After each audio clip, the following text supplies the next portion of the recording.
Before I start with questions, I have a couple of things I want to bring up. First of all, it's a very sad day here in the White House press office. As some of you may know, the delightfully droll and sartorially splendid Reed Sherlin is leaving us. This is his last day. He will be missed by all of us, and I've only worked with him for a short while. A lot of folks have worked with him a lot longer, and he is. I know that he helped a lot of you over the years here, and he's just a terrific asset that we're losing. So wish him well when you see him. Next, I just happened to notice this the other day, and I thought I'd throw it out there because we all like a little good news. General Motors, you may have noticed, is by the fall going to hire back the final 2,000 of the workers that were laid off, which, if you remember where we were just a few short years ago, in terms of the economy in general and the American auto industry in particular, it's quite a remarkable thing, and so we think that's great. I'd also like to mention that the President participated in a National Security Council meeting earlier today on Libya, and also will tell you that in about 21 minutes he will speak with leaders of Congress about Libya in a conference call. And that is what I have for you. Mr. Feller. Thanks, Jay. On that last point, can you tell us more about the call with Congress, who's taking part from their end? I don't have a list because I think it will partly depend on who's able to call in, since Congress is on recess, as you know. So we will provide a list to you after the fact. How would you characterize the purpose? It's part of the President's, as I've talked about, part of his consultations with Congress, part of the administration's consultations with Congress, and he will update them on the situation in Libya, on what we've accomplished thus far since the adoption of UN Security Council 1973, and he will update them on the transition of command and control to NATO, which, as you know, is taking place as I speak. So I think those are the issues he'll cover, and obviously he'll answer some questions. Bipartisan, I assume? Yes. Yeah. One follow-on that you just mentioned, command and control. I'd like to try to get a little clarity on that. The NATO Secretary General said yesterday that, quote, there will still be a coalition operation and a NATO operation. We are considering whether NATO should take on the broader responsibility in accordance with UN security resolution, but that decision has not been made yet. And then a senior administration official said last night that NATO had in fact agreed to the entire operation. So can you clarify which? Well, there are two aspects to this. The senior administration official is correct, but what has already happened and is occurring now is the transfer of command and control over the no-fly zone to NATO. That is happening. What has been agreed to, but the details of which, the military planning aspect of which has not yet been finalized, is the transfer of the rest of that, the civilian protection aspect of the military mission. So that we expect will be wrapped up in the next couple of days, but it has been agreed to. So the White House position is that NATO will take control of the entire operation. It's just a matter of time on the last part. Well, it's the position of our NATO allies and the coalition partners, but yes. Syria. Which way does the United States see Syria going, and what are you hearing from allies in the region? Any concerns? What are their concerns? And does the White House still think that President Assad is still legitimate? We strongly condemn the Syrian government's attempts to repress and intimidate demonstrators, and we are calling for an immediate cease to the violence and killings of civilians at the hands of the Syrian security forces. It's the same position we've taken throughout the region, and we condemn it strongly. We have obviously, as we always do, consulted with our allies in the region, and we urge upon the Syrian government that they pursue a nonviolent path, that they pursue political dialogue, because the future of this region depends upon, the stability and future of this region depends upon the decision by governments to listen to their people, to act on their legitimate aspirations, and to open up their systems so that the people of these countries can have a greater stake in the future of their country and their own futures. So we take the same position with Syria as we've taken with others. We also, we're also deeply troubled by the arbitrary arrests of human rights activists in Syria, and we urge them to cease that practice as well. Are you in touch with President Assad at all?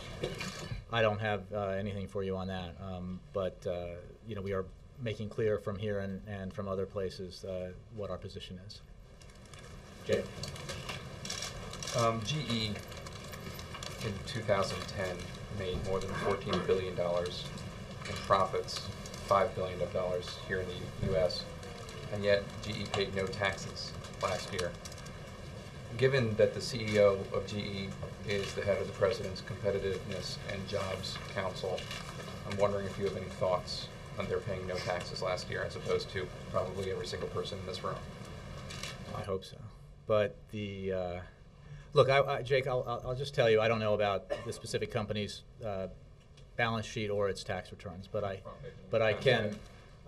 I've read the story. I'm saying I don't have my own assessment to make of it. But what I will tell you is that the president has said that he is committed to corporate tax reform, and he wants to do that because it will improve our competitiveness, and he believes that one of the ways to do that, the way to do it, is to you can lower the rate if you and still bring in the necessary revenue if you remove a lot of the loopholes and other aspects of it that make it complicated, that give companies fits and also make us less competitive in the process. So he's committed to corporate tax reform because it's right for growth, it's right for job creation, and he will have that conversation going forward. Does it bother him? I haven't spoken to the president about this, but he is bothered by what I think you're getting at, which is that Americans, I'm sure, who read that story or heard about it, are wondering,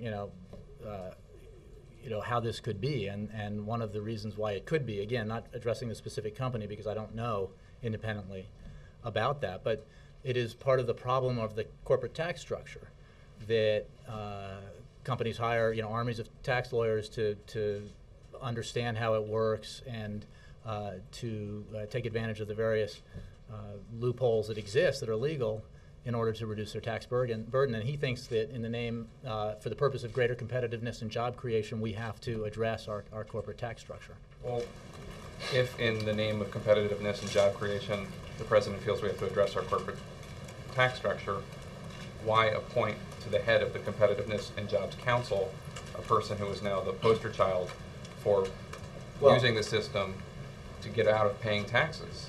The Job Council and Competitiveness Council is designed for just that, and he has brought together a lot of voices on that, and he wants to hear the opinions of every member of that council. And we have said, with regards to questions about other members who have been appointed, that the president obviously doesn't want a council of people who agree with him on every issue. He wants to hear diversity of opinion. In the end, the decisions that are made about which policy to pursue on corporate tax reform will be the president's decision and his policy. I think that addresses the question. But is there a perception problem at all for the president? He says he wants to take on this issue, and yet he very much wants to take on this issue. Second year in a row, I believe, that GE didn't pay any taxes, and yet he appoints the CEO to the head of his Competitiveness and Jobs Council. I think the issue, Jake, is cynicism that the American people no, because the president is very committed to addressing this issue. So much so that he puts the CEO of GE at the head of his Jobs and Competitiveness Council? Look, I think, Jake, we can do this 5 or 6 times, but he is committed to corporate tax reform.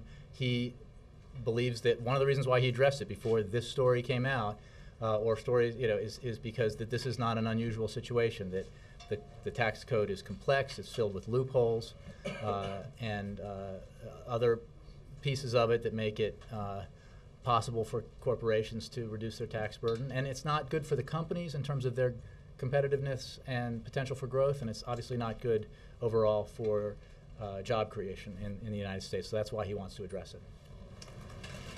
So, Dan. The call that the president will be having with lawmakers, is that in direct response to some of the criticism that he's been getting from up on the Hill, that It's these because lawmakers you were not? said it had to happen, Dan. No, it's, I'm glad he's listening. it's part of, I won't go through it again today, but the list I read you yesterday of the series of consultations and briefings that the president and members of his administration have had with both leadership and rank and file members and committee members on the Hill. It's part of that process, and he looks forward, when Congress is back, to having these meetings in person. But while they're on recess, he looks forward in just a matter of minutes to updating them on our progress, all that has been accomplished, the lives that have been saved, the incredible speed with which we have done what we said we would do, what the president said we would do, which is transfer command and control to NATO, and then update them on the progress or how we see things going forward. So, but this is one in a series of consultations. You guys are listening to what's happening up on the Hill, the criticism. Was there concern in the White House about the ongoing pressure, if you will, for the president to speak with lawmakers, explain what he's doing? Yeah, I'll just in go back in to a what I clear said fashion? and yesterday, which is that we have consulted with Congress. I read a lengthy list of engagements that members of the administration had with Congress on this issue. We understand that it's our responsibility. We take the need to consult very seriously, and the president will continue to do that, as will senior members of his administration. I will also say that what I said yesterday, but it bears repeating, that there was an urgency to act here, and had the president waited, given the preponderance of evidence that was available to everyone, that Colonel Gaddafi's forces were about to move on Benghazi and wreak horrible damage and kill many, many Libyans. Had he waited for Congress to come back, had he waited for taken more time to debate and consult on this issue, I think there's very little doubt that Benghazi would have fallen and that many people would have died. And he believes very strongly that he made the right decision. On the no-fly zone in Iraq, years of no-fly zone pressure did nothing to run Saddam Hussein from power. And I'm wondering if in Libya, is the administration prepared for a long, drawn-out process where Libya remains under the control of Muammar Gaddafi? Well, as you know, even the military mission that is described in Security Council Resolution 1973 goes beyond just the no-fly zone, as you know, and it includes the civilian protection piece that enables the coalition to do more to protect civilians than I believe the no-fly zone allowed in northern Iraq.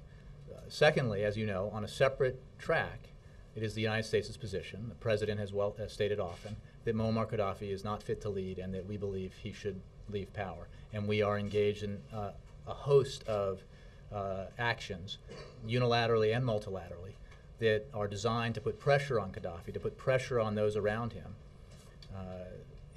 with the aim of that he will take the decision, or those around him will take the decision that he has to go. And we don't have crystal balls here, and I can't predict what the future will bring, but we will stay focused on those measures, even as the military mission reaches benchmarks of success, and as the transfer occurs, we will continue with those tools that we have to put pressure on Gaddafi and his regime. So the administration is pushing for a coup. That's not what I said. I think we said that the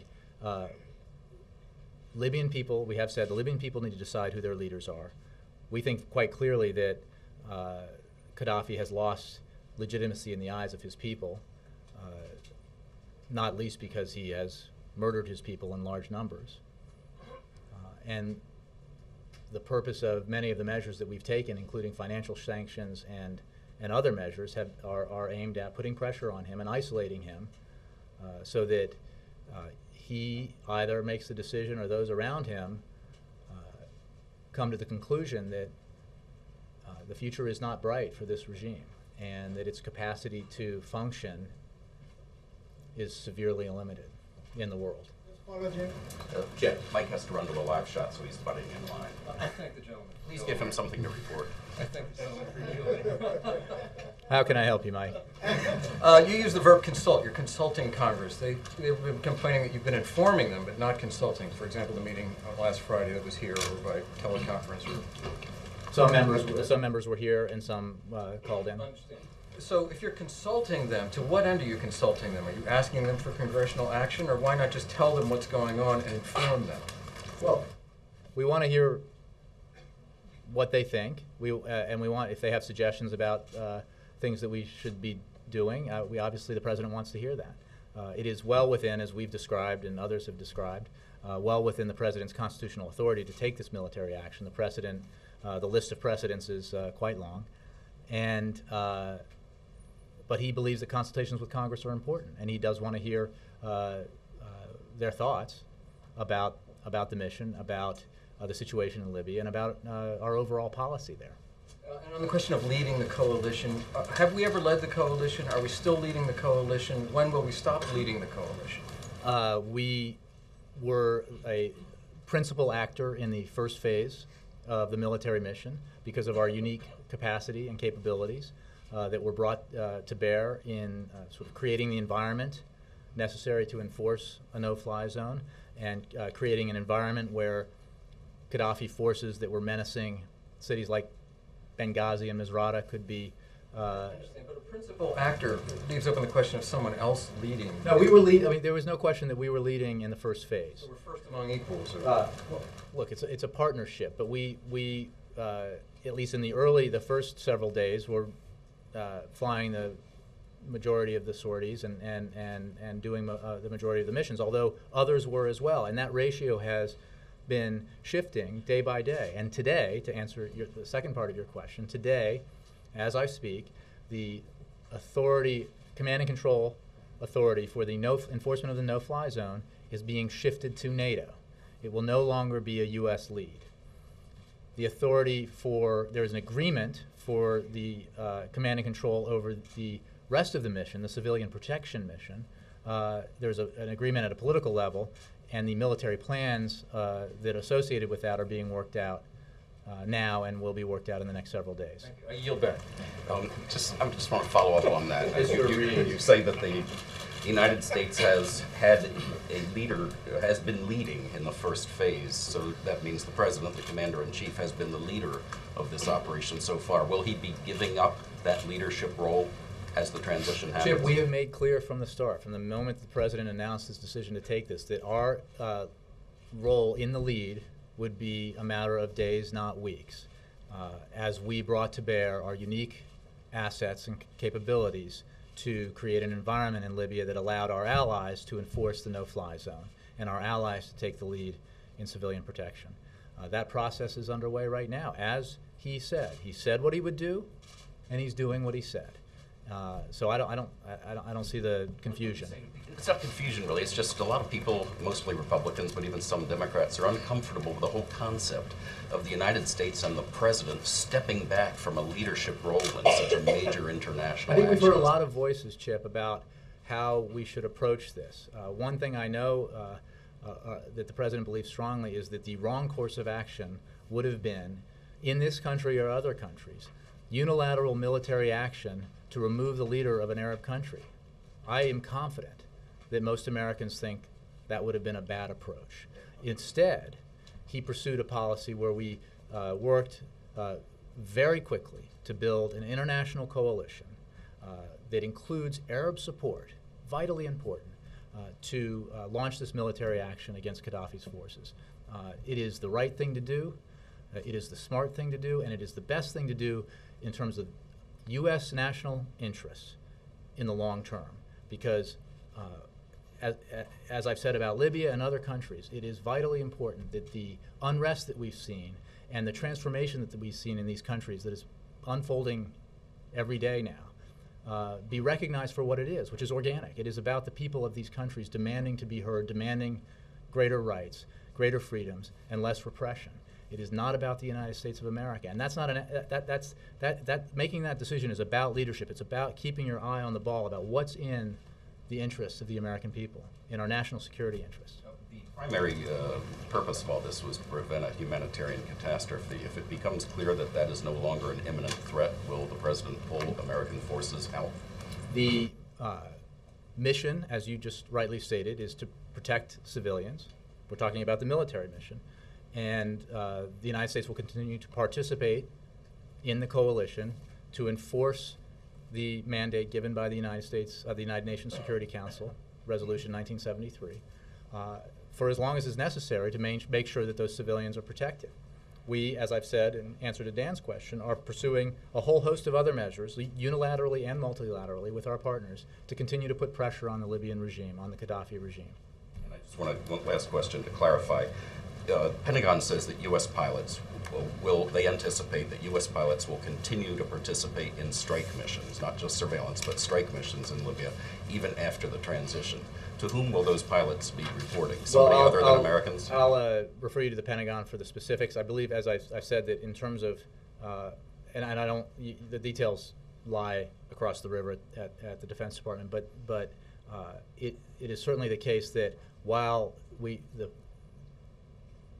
command and control transition is still pending on the civilian protection aspect of this, that the United States will continue to fly sorties as part of that mission. And again, that's a matter of days and not weeks. In terms of our, we're taking, this would go but on. overall, it's about a lead role, okay? And I will refer you to the Pentagon to the details of what we will continue to be doing. But what we will not be is in the lead in either the no-fly zone or the civilian protection. Is the President comfortable having U.S. pilots report to foreign commanders? Well, I think this president and the previous president was comfortable having United States forces report to NATO commanders, non-American NATO commanders in Afghanistan, and that's how NATO works. So we feel very comfortable with the structure of NATO. It is, by the way, the most successful and powerful military alliance in the history of the world, and we think it's quite a good one. Next question. You said Yes. the broad coalition the President has built is the right, the smart, and best thing to do in terms of U.S. national interest. It would also appear to move more slowly than a coalition of folks more on the same page. Is that just an acceptable trade-off? Well, Wendell, I would certainly say that it was worth the time to assemble a coalition. I would also say that the time was pretty compressed. If you look at any historical precedent for this kind of action to be taken, this kind of collective action by our international partners, there is no comparison at all. And I think in the past I have given you a blow-by-blow of the comparison in terms of sanctions taken in Bosnia or the use of military kinetic force in Bosnia and how long it took for the world to act in those cases. And that's certainly true in a host of previous examples. So the speed here was, I think, notable. And the need to do it with a coalition of international partners was essential. Given that it is U.S. policy that Gaddafi has lost his legitimacy and should go, but that is not the goal of the UN Security Council resolution, one of the questions Speaker Boehner has is, can military action in Libya end with Gaddafi still in power? That's a question that depends on Gaddafi's decision regarding the use of force and violence against his people, against the people of Libya. I dare say they're not his people. The mission of the United States, the mission of the military coalition authorized by the United Nations Security Council is to protect Libyan civilians, and that mission continues as long as Libyan civilians are threatened by Gaddafi's forces. Meaning he stops threatening them? Well, look, I don't want to predict the future and how this plays out. What I have said is what the mission is. I have also, I think, elaborated on what the other actions we have taken and what their goal and purpose is. And those continue now and in the future, regardless of or in concert with the military mission. Secretary of State Clinton said she feared Libya could become another Somalia, with groups like Al-Qaeda and the Islamic Maghreb. is the lack of boots on the ground, if you will, leaving an opening for them? Do you need a more robust? Well, the president has made very clear that we are not sending American troops into Libya on the ground. We are obviously working in a variety of ways to reach out to the opposition in Libya, to advise them on what a post-Gaddafi Libya would best look like, in the sense that, you know, we believe that, as with every government, every country in the region, that the government that is most responsive to the aspirations and grievances of its people will be the most successful. So, you know, those consultations are obviously part of our policy. Let me guess. This might sound like a silly question, but the format of the president's call to the lawmakers, will it just be him talking, or will they be allowed to ask him questions and give him suggestions on I believe it's a conversation. Do you know if his update will include, you know, cost analysis of the war, of the conflict? That may come up. I don't know, since it's happening now. Yeah. Do you have any update of when we will hear from, or the public will hear from, considering all the confusion everyone's asking about From what the U.S. president? role? Yeah, excuse me. The president, I can tell you with great confidence, will speak about this in the relatively near future. Will, as he has numerous times in the last several days, he believes it's vitally important. It's part of his role as president and commander-in-chief to speak to the American people about an operation like this, and he will do that in the very near future. Hours or days? I'm not going to give you a time or a day, but in the very near future. Not today, but I very near future. And I'm not going to, you guys can pepper me with questions, but I don't have any more for you on What that. is the weekly address on, Jay?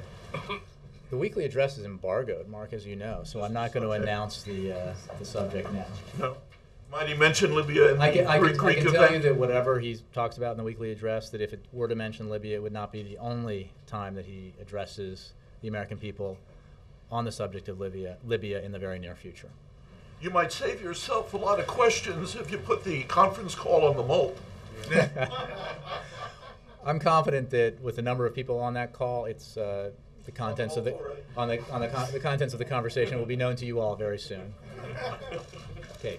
A former Libyan prime minister who is taking part in talks at the African Union today says his country is ready to talk with opposition rebels and accept political reforms, possibly even elections. Are you aware of this? What's your reaction to that? How serious is this offer? Well, without addressing the specific offer, we are aware of contacts that various members of the regime have made. I'll just say that generally, but what we don't know is what they amount to in terms of the outcome that they would bear. But we're aware of contacts that are being made. Have there been specific discussions with this? I'm not going to get into details about that. Okay. And why do you think a Gallup poll that was conducted this week shows support for the mission in Libya is the lowest at the start of any U.S. military action in the past 3 decades? And how high was it? It was 47% compared to 51% of Americans who approved of Kosovo. I think that the American people have a lot on their mind and a lot on their plate right now. It is we're still coming out of the worst recession since the Great Depression. We've been focused, the American people have, as well as the government, on the tragic events in Japan. I think it's a lot for anybody to process, and we're confident that the president's decision is the right one, and he will speak to the American people, as he has in the past, about how he made his decision, what the objectives are, and why he thinks it's the right thing for the United States and for the American people. Yep. Jay, last week, 64 senators wrote to the president asking him to play a more active role in the long-term budget talks. When they come back into session next week, what should we look for? Well, I think you're referring to the longer-term issues that. Not the the 2011, debt-related but- issues. And he, as he has said, very much looks forward to doing that. He believes that it is precisely the path that needs to be taken, a conversation with members of both parties, everybody getting in the boat at the same time so it doesn't tip over, and that's the only way that we can effectively deal with these difficult issues, which have proven so hard to deal with in the past because they are complex and politically charged. That the way to do that is to do it in a bipartisan way, in a conversation where a lot of folks from both parties participate. So he welcomes that and looks forward to doing it. He obviously, he and they, the leaders of Congress and the members of Congress, still have some unfinished business to attend to in terms of the finishing up the 2011 fiscal year budget, which is last year's business and needs to be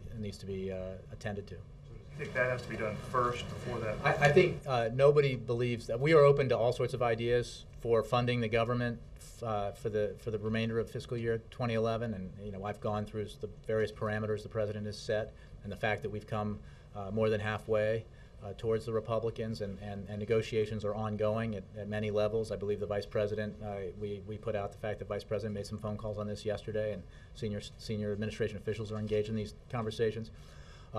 And again, without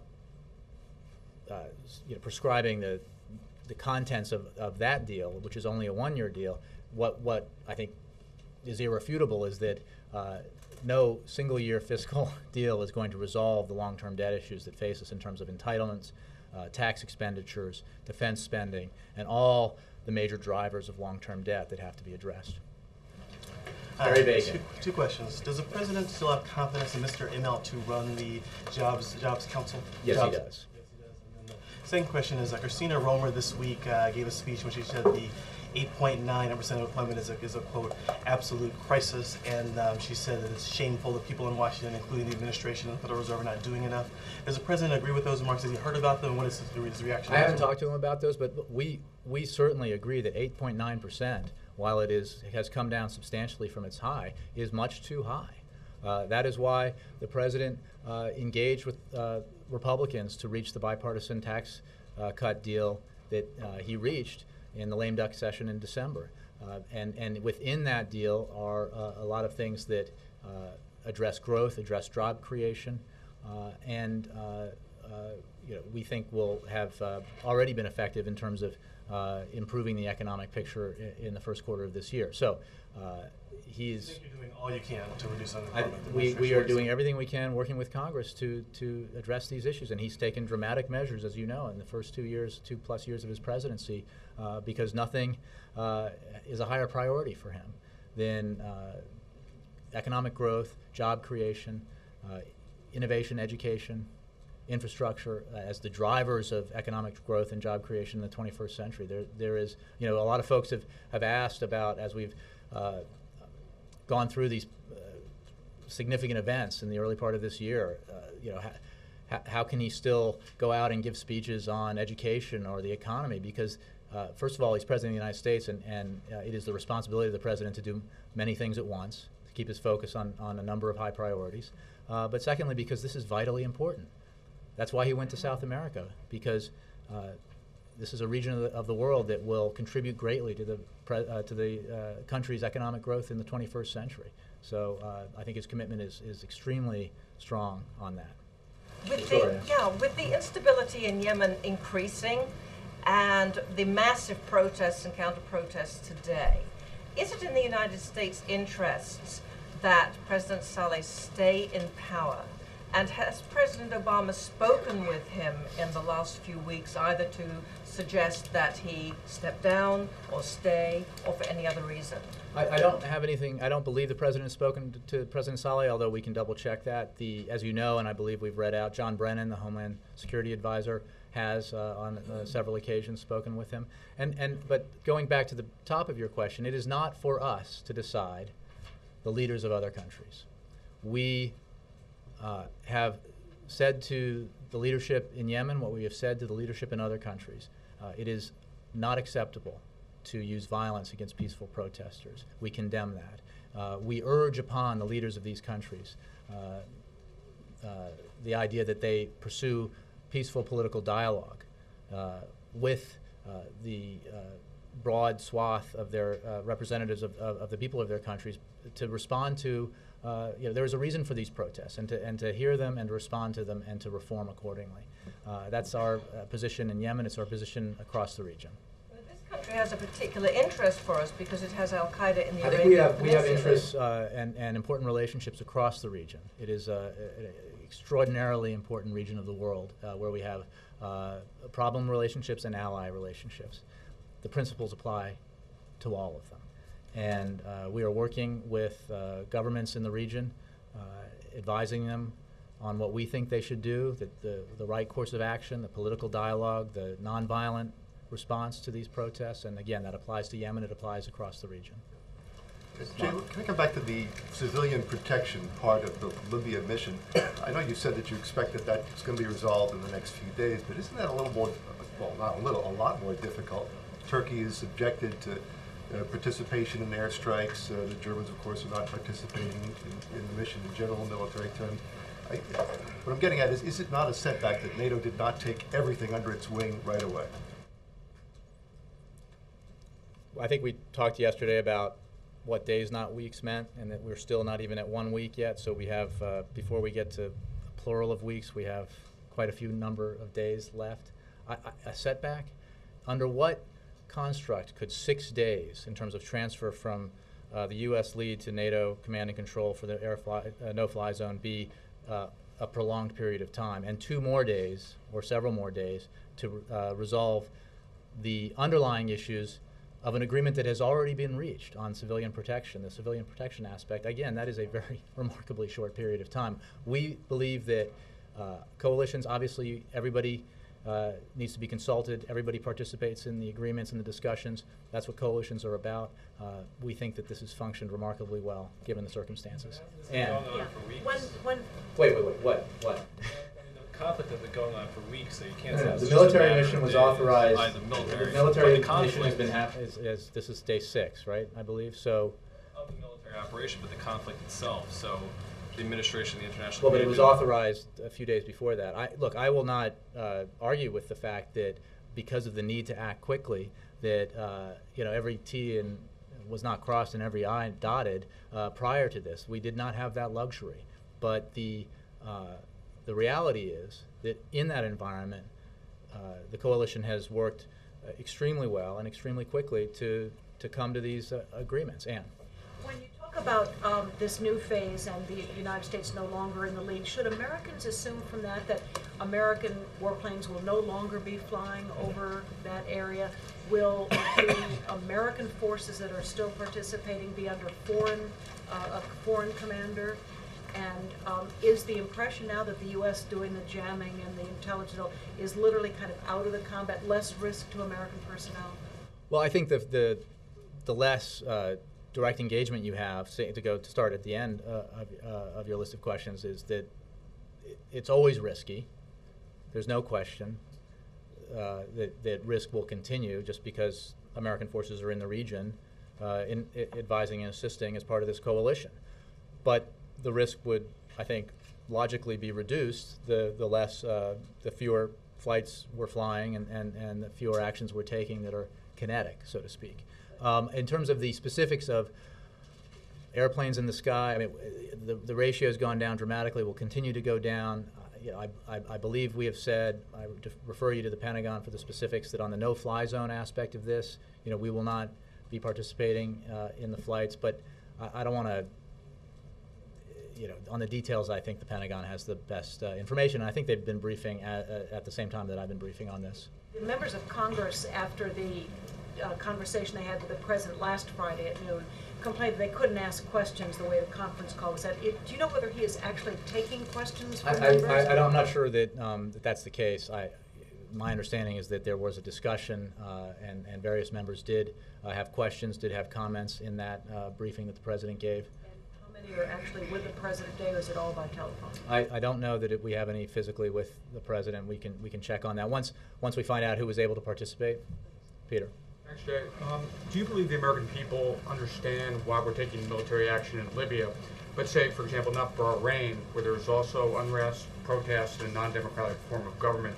And does the Does the President owe the American people sort of a clear explanation of what the standard is for military intervention in this region?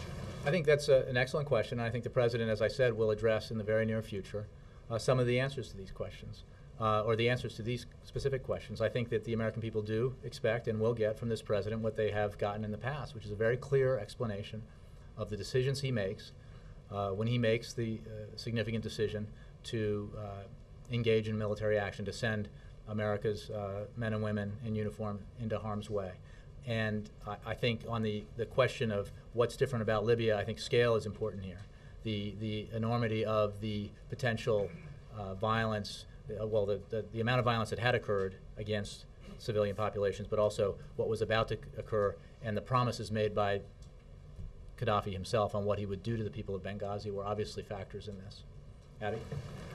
On Tuesday, President Obama, in answer to a question about whether Gaddafi, what would happen if Gaddafi remained in power, said unless he changes his approach and provides the Libyan people with an opportunity to express themselves freely, and there are significant reforms in the Libyan government, unless he's willing to step down, there are going to be potential threats. I'm just wondering, is it still a possibility for Gaddafi to make changes to his government, to reform, or does he absolutely have to go regardless of what reforms? It is our position that he needs to leave, that he's no longer legitimate. But I think I'm glad that when you read that quote, that you read it to the end, where he said, that part of that is stepping down. And what I think, what I know the President was saying is what we have said, and he has said in the past, which is that he is obviously menacing his own people, using violence against his own people. It continues, and as long as he remains in power, it is certainly, given past behavior, not to be expected that he will no longer be a menace to his own people. So, we believe that the change of mind that we would hope he would reach is to cease and desist the violence and to give up power. In the context of the reports that there are these talks ongoing, if the consequence of these talks are that the Libyan leaders are willing to go forward with reforms, but that Gaddafi wants to stay in power, we would not accept that as an option. I'm not going to entertain that hypothetical because the world as it is complicated enough, so I will stick to what we know and not what we may or may not be able to predict. That's it. Hold on. This next. A question. You'll come back to me? I'll tell you what, you're saying two questions. How about one?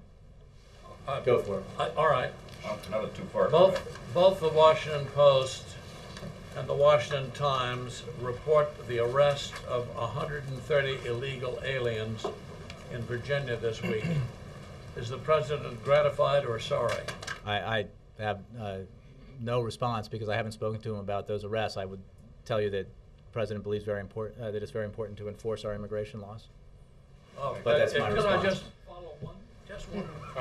Does the President believe that illegal aliens who repeat their invading after being drafted and or who commit additional crimes should just continue being sent back, or should they be imprisoned?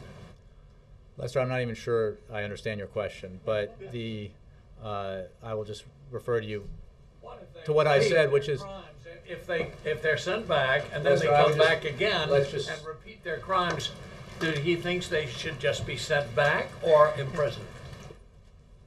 Look, the President is committed to enforcement of our immigration laws. Yes. Thank you. On Syria, does the President think that Assad still has legitimacy to govern? That seems to have been a threshold issue on his policy on Libya.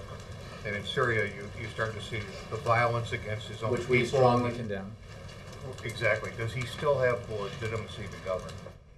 I would just say that we strongly condemn the violence. We urge on the government of Syria what we have urged on the governments in other regions, that they pursue a peaceful course here, that they participate in a political dialogue with their people, because that is the better path. And we also urge the Syrian government to refrain from in any way detaining or human rights activists or journalists or as part of this position. If they continue violence against there you go with hypotheticals. Not a very long stretch to be hypothetical in Syria right now. Is that a threshold? Is there a point at which I don't tips want the to scale on legitimacy to govern? Again, I'm not going to. I'm not going to engage in that hypothetical. I just would say that our position now is that we strongly condemn what's been happening, and are monitoring it very closely. Jay. Yes, sir. Yesterday, Secretary Gates said in Tel Aviv that he's carrying a message that it is time to take bold actions towards implementing the two states solution. Was he carrying a detailed message from the president? Is the president ready to do and make bold actions as well to implement the peace process and to have the two states? Well, he was certainly,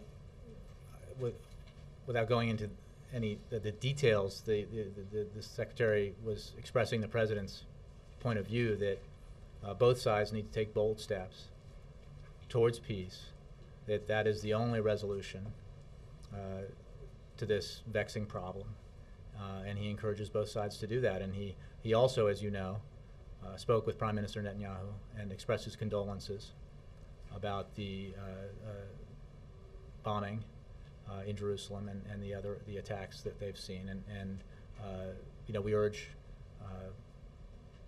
restraint, and we urge both sides to take bold steps towards peace. Stephen. You often hear in Washington disquiet about the extent to which some European nations have been cutting their defense budgets and the extent to which they are able to kind of join international military operations. Given that, how important is the successful resolution of this Libyan action to proving that, or to ascertaining whether they can actually alleviate the burden on the U.S.? Well, we've been very gratified, Stephen, by the willingness of coalition members to participate in this very important endeavor, and we think it's a sign of the strength of our international partnerships and our alliance in the case of NATO, and I think that's a welcome sign about our ability to work together to solve or to address some of these very difficult problems, and we really do think that that's an effective way to tackle some of these issues. I'm going to start jumping around here. Yes, here. Thank you, Jay. Given what you mentioned about you reaching out to the opposition, the Libyan opposition, why doesn't the president recognize the interim council in Benghazi as a legitimate representative of Libya? Is he skeptical? And is arming them still a possibility in order to achieve U.S. policy goal of getting Gaddafi to step down? What I've said in the past is that we are looking at a variety of ways to assist the opposition, and that continues. And we have, as you know, the Secretary of State met with the head of the National Council, and that was a form of recognition about the importance of that body. But we're not at a point where we're going to pick leaders.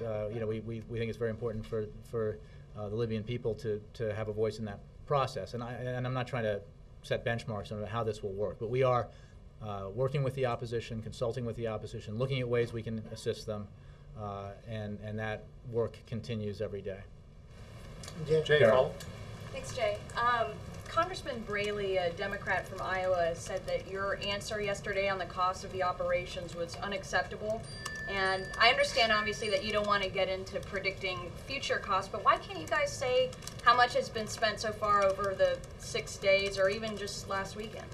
Well, I don't have the figures, Kara, and I'm certain that part of our consultations with Congress will address this issue. What we have said is that we feel confident, given the nature and the limitations on the mission, that it can be paid for within existing budget appropriations, because there are funds that exist for that purpose. Mr. Sheridan, I see your hands up there. Welcome back. Actually, thank you. He had my question. Okay. Well, I can Congratulations, by the way. Thank you. I mean, assistance to the opposition, you've ruled out, just to be clear, non-military assistance, right?